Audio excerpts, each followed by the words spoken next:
Greetings, magical people. It's Afira here, the Writing Witch, and today's video was a request.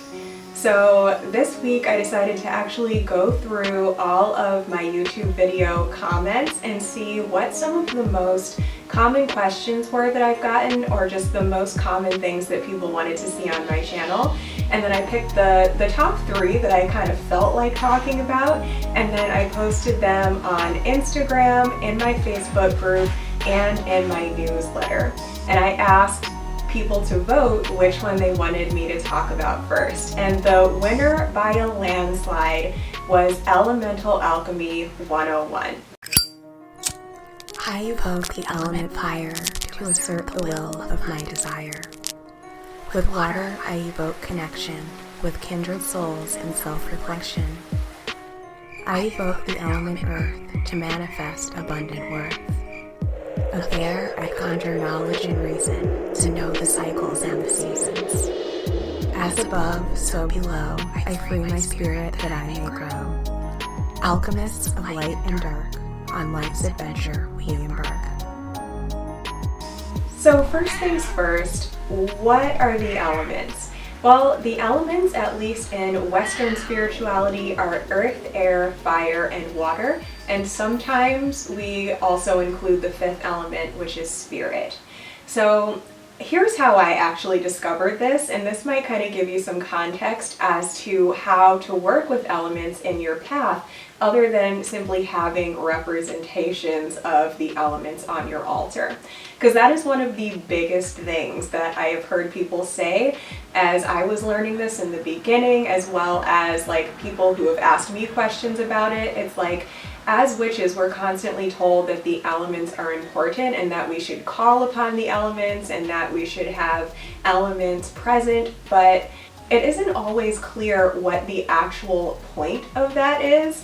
And you guys know how I am. I am a practical witch, and to me, it's important to understand the purpose of things and to be able to integrate it into our practice and our real life in a way that actually makes sense. So here's how I actually learned about the elements.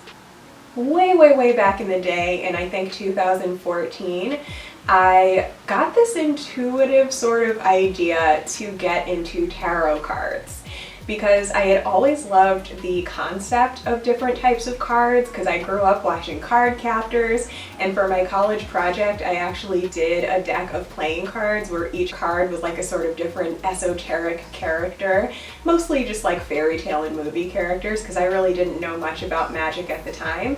But after college, when I was thinking about what kinds of projects I might want to create as I was starting my business, I was like, well, cards have always kind of been interesting to me. What if I learned about tarot cards and maybe eventually created a tarot deck? And there's a whole crazy manifestation story where I am absolutely convinced that the universe wanted me to find certain breadcrumbs, and it kind of put it in the disguise of me thinking that I wanted to create a tarot deck, which, by the way, I still have not created my own tarot deck. It may still happen. Let me know if that's something that you would like me to do. But what I really needed to learn was about, first of all, the law of attraction, which is kind of the basis of all magic. And then I also needed to learn about elements, and I ended up learning about it through the tarot.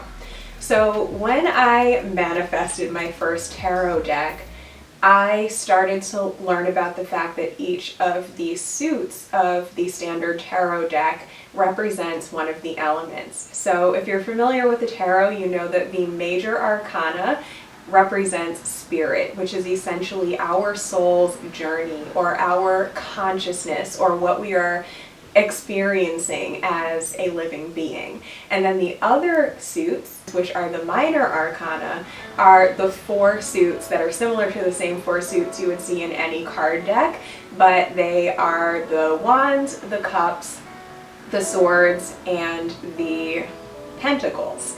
And those correspond with the elements earth, air, fire, and water. I don't know if I said those respectively, but air is represented by the swords. The pentacles, which sometimes are also called or represented by coins, represents earth.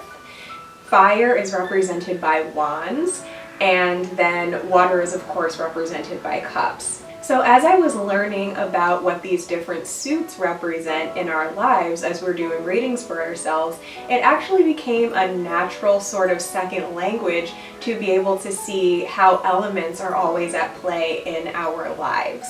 And even though I absolutely adore tarot, I am just so grateful that through the tarot I was able to come upon something that I think is even more integral in my life and practice, and that is the elements.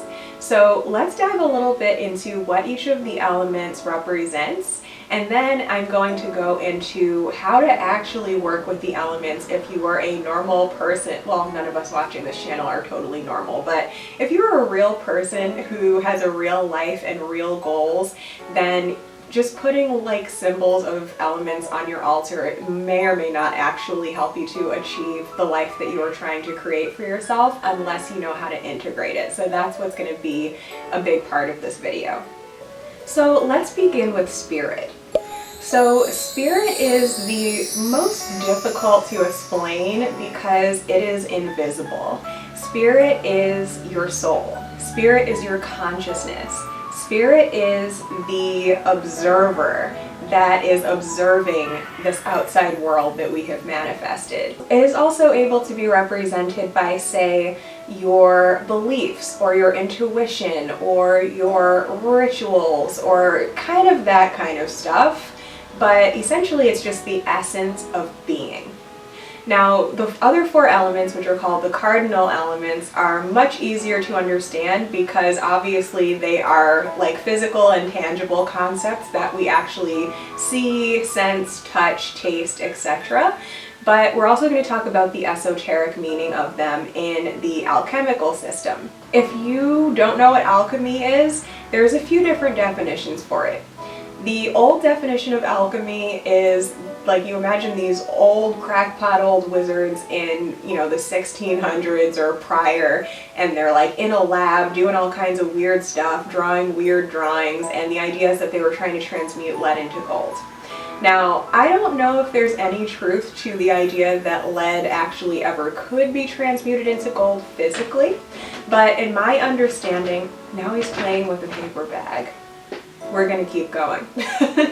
So the idea is that because Christianity was kind of taking over everything and was preventing people from being able to safely practice other arts, it became kind of like a code. So it's like they were kind of pretending that they were trying to transmute lead into gold and that it was a scientific process, when in fact actually that was just code language for trying to transmute like a diamond in the rough, as you could say. It's like the soul of the human is limited, and so what they were trying to do is alchemize the human consciousness into like a higher, more spiritually connected version of consciousness.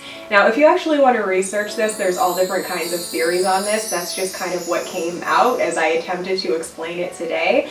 But the kind of alchemy that we tend to talk about in New Age spirituality is about that sort of soul alchemy, or I even like to call it sometimes mental alchemy, because a lot of it is about looking at our belief systems and kind of breaking them down and transforming them into something that is actually more true, more authentic, and more helpful for the life that it is that we are trying to create or alchemize. I hope that made sense. So that was a little bit of a side tangent that may or may not even be relevant to you. So if that is something that interests you, go run, do lots of research on it. It's lots of fun. But if that doesn't really matter to you, hang tight, we're going to get to the point here. I just wanted to insert that modern witchcraft does tend to use the quote-unquote alchemical principles in some of what we do, and so that's kind of where the concept of witches should work with the elements comes from.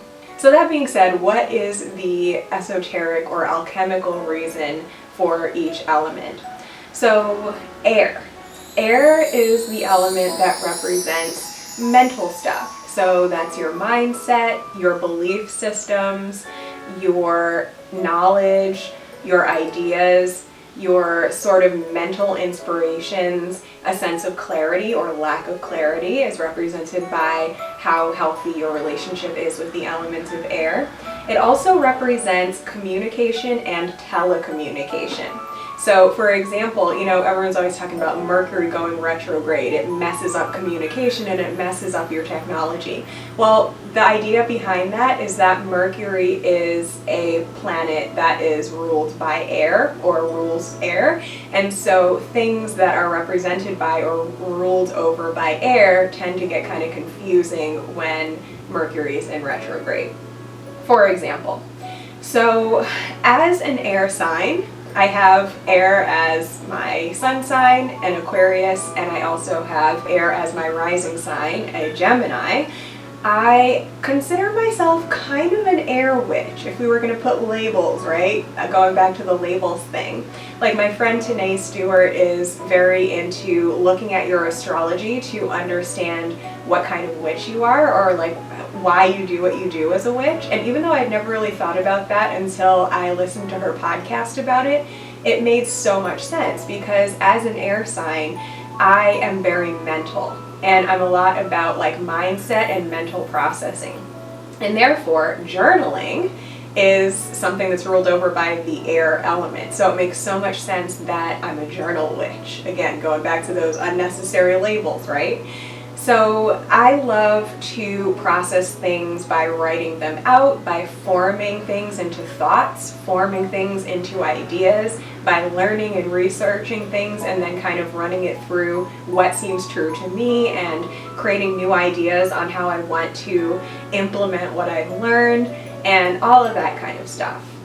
I'm also really huge into understanding and fixing patterns, which I think is also a mental thing. Like for me, shadow work is a big part of the air element because it's about understanding our subconscious beliefs and then kind of transmuting them or alchemizing them into something that is more helpful or more useful.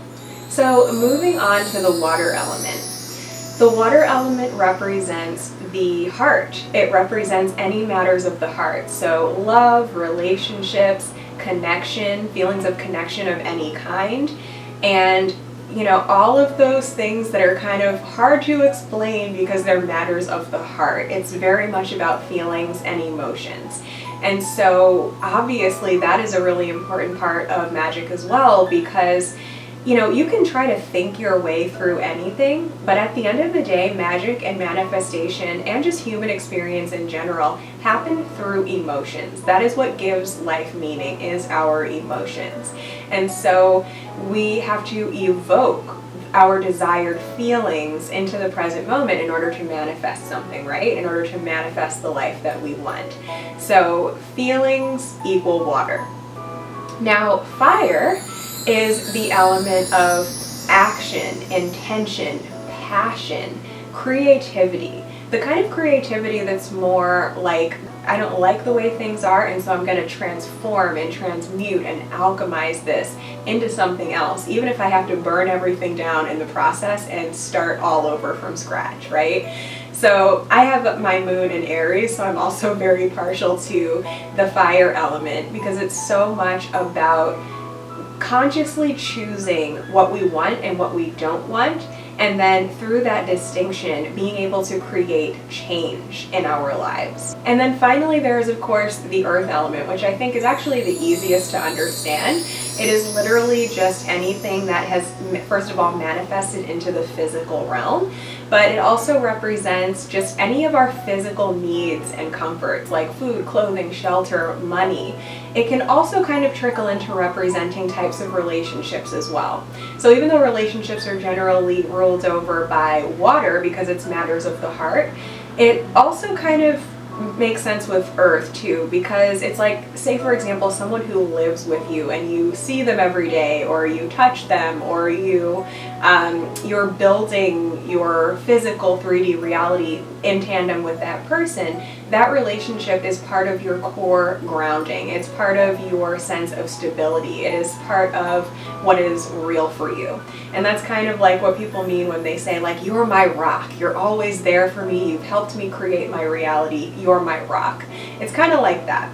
So as with all things on a magical path, I really want to emphasize that even though these are kind of the standard way that elements are looked at in Western esotericism, you by no means have to strictly stick to the way that I just described it. First of all, elements in general are always somewhat fluid in the sense that when we look around at our reality, pretty much everything that we have created has been made by a combination of the elements, right? So like a piece of pizza, for example, you might want to think of that as the earth element because it's a very solid piece of food. It's a piece of matter. It also has the other elements in it. You know, it was cooked with fire. It had some water in it, right? Because in order to grow the tomatoes, right, there had to be water. So it's not really this cut and dry kind of thing. So there's that.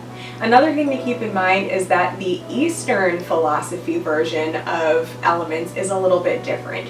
So in Western philosophy, we tend to think of plants as being part of the earth element, whereas I believe, and you can correct me if you know better, but I believe that in the Eastern system, wood is its own element, and then earth is more like soil. So they're kind of different, and so depending on your perspective or where you come from or where you have learned your practice, all of this stuff is going to be a little bit different for different people. Okay, so now that we have a basic understanding of what elements are and why you should give a darn about them, let's go into a little slideshow that I created for a summit that I was a part of a few years ago. I'm going to actually break down for you exactly what each element represents more articulately than I could have explained just off the top of my head. And it also has visual slides so that if you're a visual learner, you'll be able to commit this to memory a little bit better. In the witchy and spiritual community, we often hear the term mind, body, and spirit. The concept of mind, body, and spirit means physically, mentally, emotionally, and spiritually.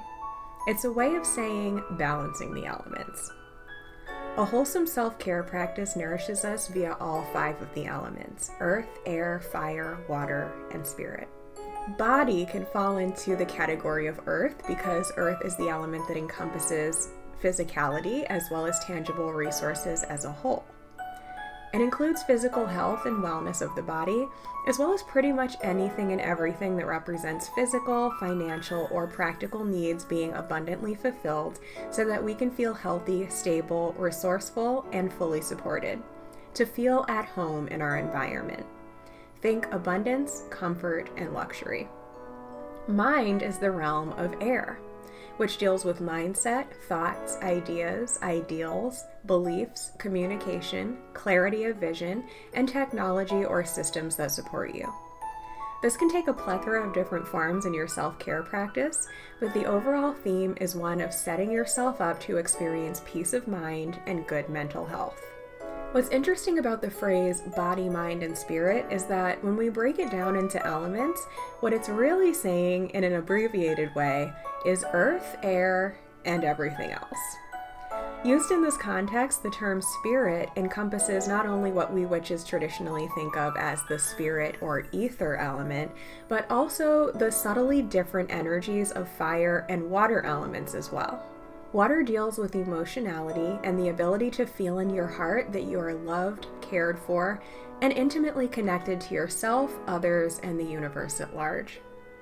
Oftentimes, this also encompasses our ability to feel loved, cared for, and connected to the Great Spirit, or whatever divinity we believe in, which is why water and ether are sometimes grouped together under the category of soul or spirit, as in the terms mind, body, and spirit. Fire is the element that rules over passion, action, core values, motivation, and the desire to do something or create change in our reality. It can be thought of as what you love to do, or your creative spark, or your soul's mission or calling, which again is why this element as well can be difficult to distinguish from the overarching category of spirit. Actually, the element of spirit is in a way its own element, above and beyond the other 4, while at the same time encompassing all 4 within itself in a way that ties it all together through lived experience. Spirit is the you in the situation, where fire, earth, water, and air are your means through which to have an experience, as well as the tools you have available to you with which to craft your desired lifestyle. In essence, witchcraft can be a commitment to live by and express one's own core desired feelings, core values, and inner truth, which is the epitome of self-care in and of itself. And it's that passionate desire to live in alignment with spirit that motivates us to do what it takes to claim our birthright via the element of fire. Sometimes in life, when we're first beginning or reclaiming our self-love and self-care journey, the first step is realizing that we have needs and desires that aren't currently being met, and then getting fed up enough with that status quo that we're motivated to make changes to our schedule, to our routines, or even our roles in relationships in order to get those needs met in a healthier way. Quite literally getting a fire under us to make things happen. Essentially, what we're desiring when we begin a self-care journey is to carve out the space, time, resources, and inspiration to feel aligned with our core values and core desired feelings in a truly sustainable way as often as possible. In a way, we're using that fiery motivation that we have to forge the surrounding elements in our lives into a sort of chalice that can hold space for our watery emotional being, to feel held, loved, at peace, and free to be happy. The material that we forge into a chalice is earth element, claiming our power to use any and all tangible resources around us to create a stable and supportive foundation in which to thrive and grow. The earth element deals with shifting around the stuff in our environment to better support our ability to live in integrity with our core values and desired feelings.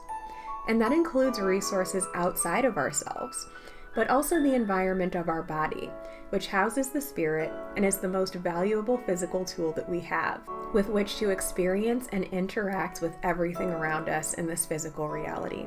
And of course, what so often is the means of exchange through which we acquire tangible resources is currency or money. So that too is encompassed by the earth element. As with all the elements, it's important to remember that Earth is not just about what we can get out of our available resources, but also about how we can set up our lives in a way where everything is a healthy exchange, so that we're also giving back. And that segues into the mindset piece. Air element is our ability to reason as well as to plan, schedule, and communicate our needs, as well as using the advent of tools of the mind.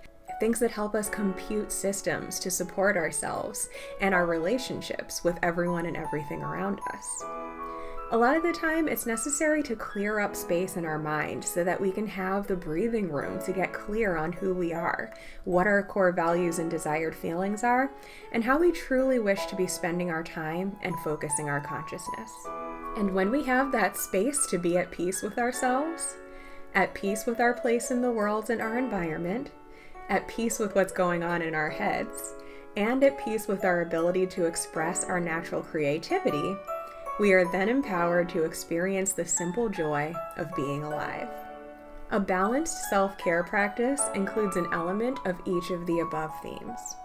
But rather than getting overwhelmed with the idea of incorporating some kind of elaborate ritual for each of the 5 elements into a flawless practice that you either have to repeat every single day or painstakingly craft from scratch every moon phase or whatever, you have full permission to let this intention of regularly creating space for yourself to shape up naturally.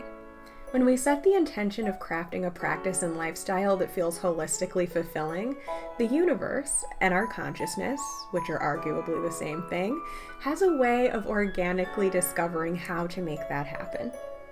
It may at times take the form of scheduling a pre-planned and easy-to-do ritual each day, each week, or each moon cycle. Other times, it may need to have the freedom and flexibility to look different depending on what you feel you need at the time and what resources are readily available. As a rule of thumb, if you're ever unsure of what you may wish to do for your self-care rituals at any given time in your life, is to ask yourself what feels missing from your life overall. And then get creative about how you can use your elemental toolbox to craft a ritual that invites those core desired feelings into your day, even if only in the smallest of ways at first. Identify what element feels incomplete in your life and work with that element. Or if that element is overactive, bring in the balance of the other elements so that you feel some sense of fulfillment in that area. What we focus on grows, and over time, you'll be surprised at how well this works and eventually transforming your life in bigger ways too. Another easy, fun, and witchy way to keep growing in your self-care practice is to assess your desires on a lunar or seasonal basis. Depending on what's going on in your life and in the environment around you, you'll find that your needs, desires, and resources will change and evolve. You're growing into a more holistic, more fulfilled, and more well-rounded witch as each season of your life transpires.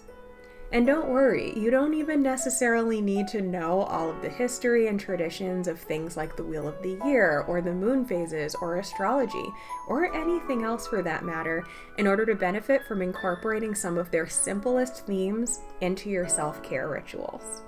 Just go what feels intuitively aligned, and feel free to add seasonal themes into your menu of practices. I like to work with the Wheel of the Year as an opportunity to just be conscious of the different themes that each season encompasses as I am deciding what I want my self-care ritual to look like as I go through the year.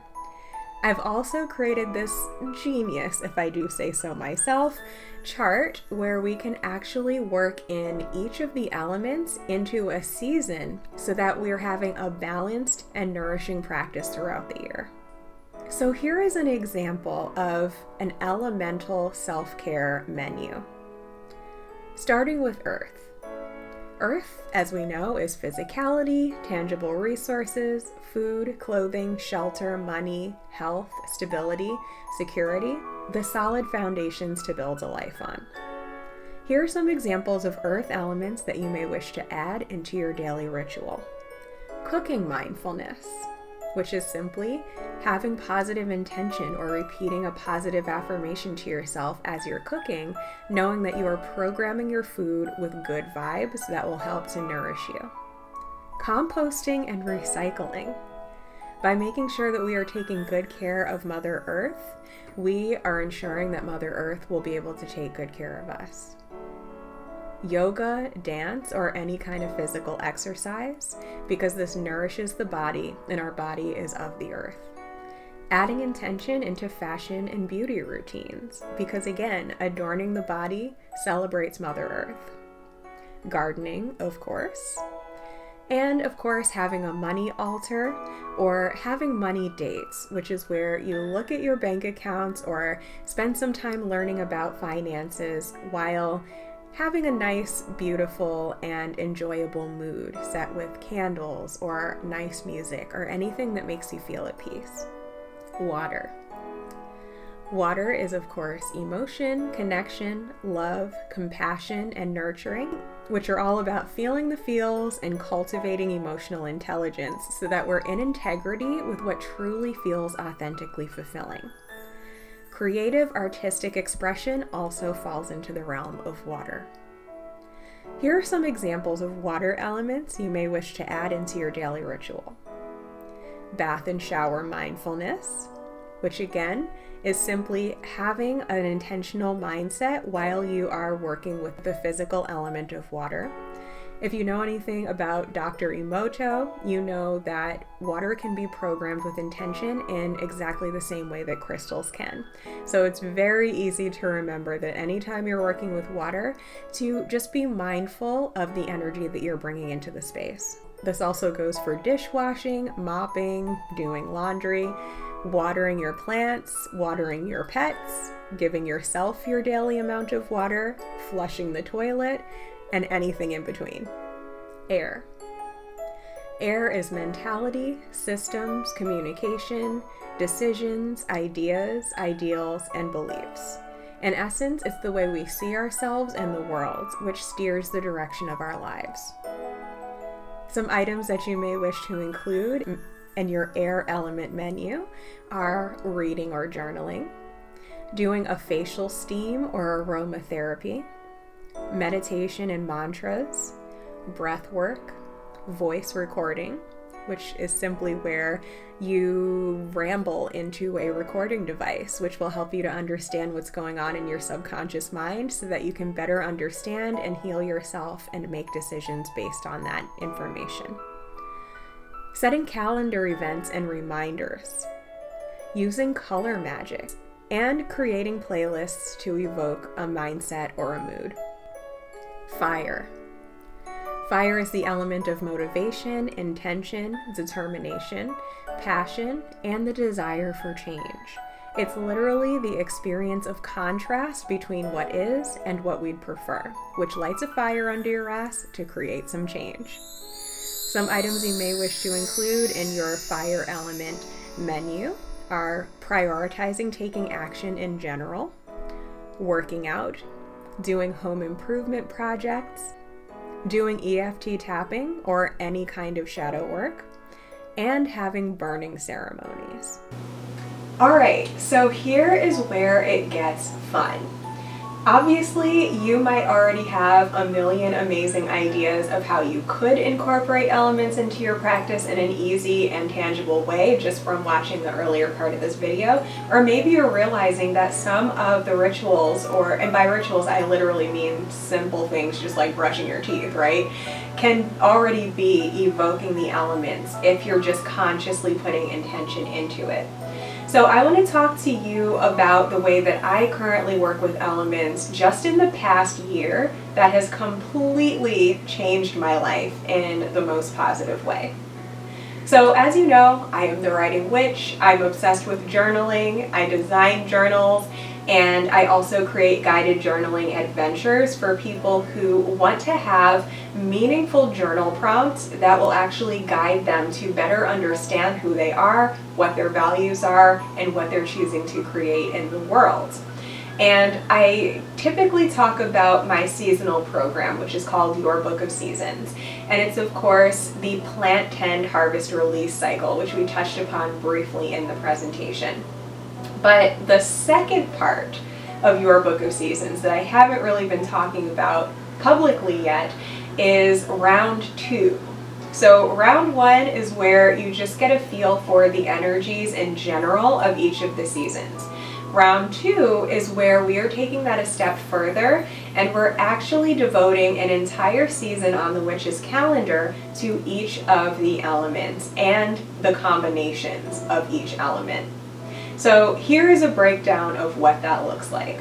So each season, as it comes up, which ends up encompassing about 6 weeks of the year for each one of the 8 seasons, we are diving into either one of the elements in its pure form or the combination of the 2 elements. And so each section just includes about 4 journal prompts that ask you some questions that help you to understand and tap into how the elements are currently at play in your life, as well as how you can kind of work with or manipulate that element to create a more fulfilling reality for yourself. In this past year, I have been creating these prompts as each season came up, as well as journaling through them. And I've got to tell you, it has really been so powerful. Even for someone like me who's been understanding and incorporating the concept of elements into my life and practice for quite a few years now, just having these really simple journal prompts to remind me to stay grounded with the elements and to understand how they're at play in my life during any given moment has really empowered me to understand what I truly want and how to evoke that energy in the present moment instead of pushing my success into the future and saying, oh, I'll be fulfilled when this happens. Now, really important disclaimer, even though I kind of already gave a similar disclaimer at the beginning of the video, I want to emphasize this again.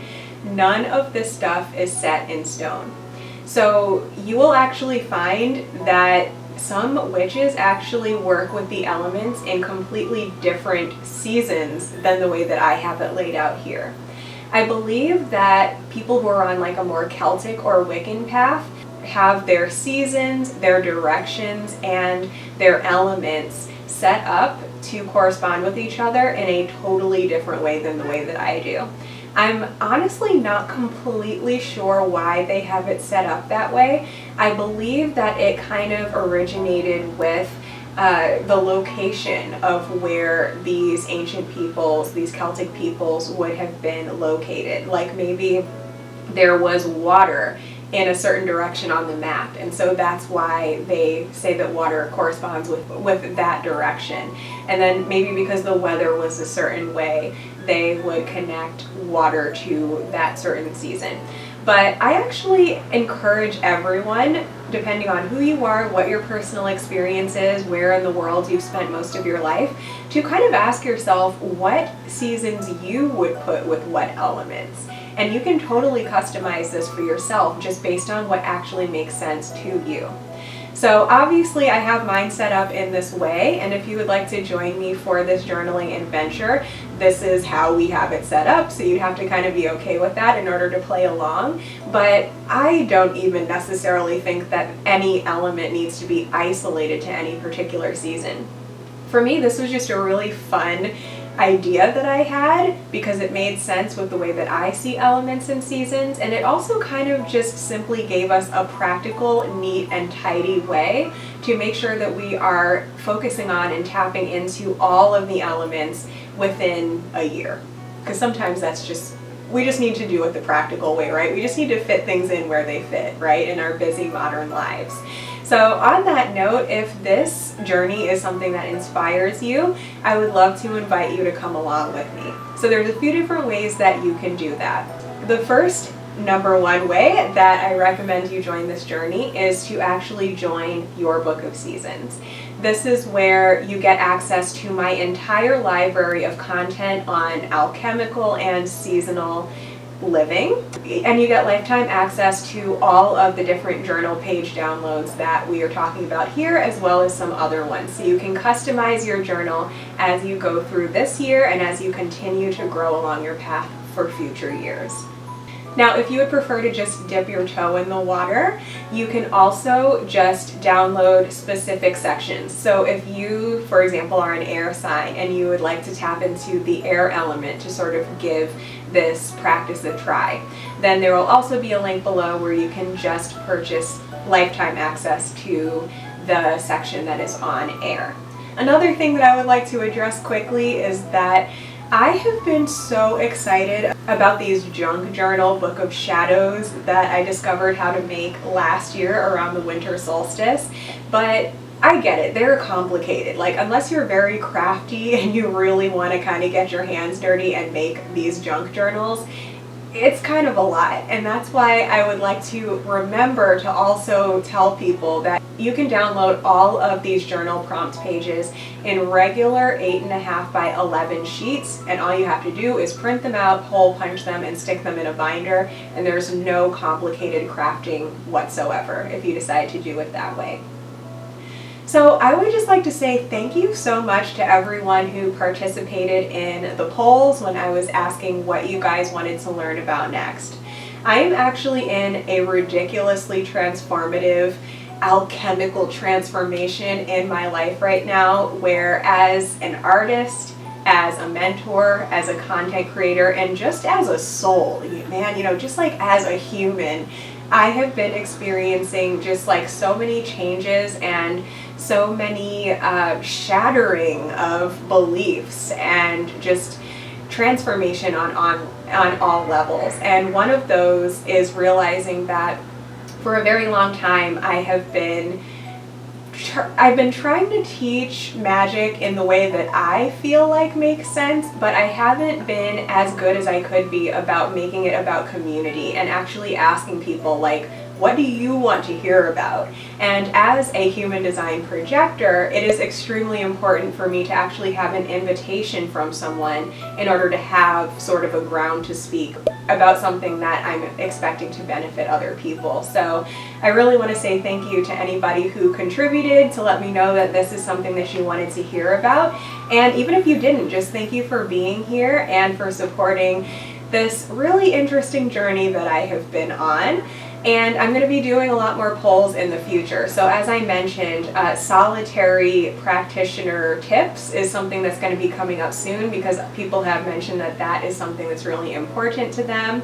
And I'm also going to be polling the audiences again to find out just what you guys want to hear about in the future. So that being said, if you have a topic that you would like to see discussed on this channel, or even if there was an aspect within this video that you would like me to go more in depth on in the future, please do. I invite you to leave a comment here.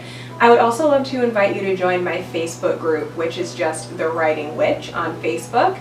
That is where we sometimes do journaling challenges. It's where we just talk about our paths and our journeys and connect with one another. So that is an amazing high vibe space to be in as well. And of course, I also invite you to join me on my podcast, which is the Alchemy of Affluence podcast. I believe I'm posting this particular video to both my Writing Witch channel because it's about journaling, and also to my Alchemy of Affluence channel because it is an informational piece of content. But if you like these sort of informational videos, then I highly recommend that you join me over there on the podcast channel. And if you're a podcast viewer who likes the crafty journaly stuff, then I invite you to also join the Writing Witch, because that's where we're doing like junk journaling tutorials and just fun flip throughs and just magical stuff that isn't really as educational as what you're getting in the podcast. So thank you so much for joining me for this video, and most importantly, thank you for being your magical self in what could seem to be a very mundane world sometimes. I hope that you are having a magical day, and until next time, blessed be.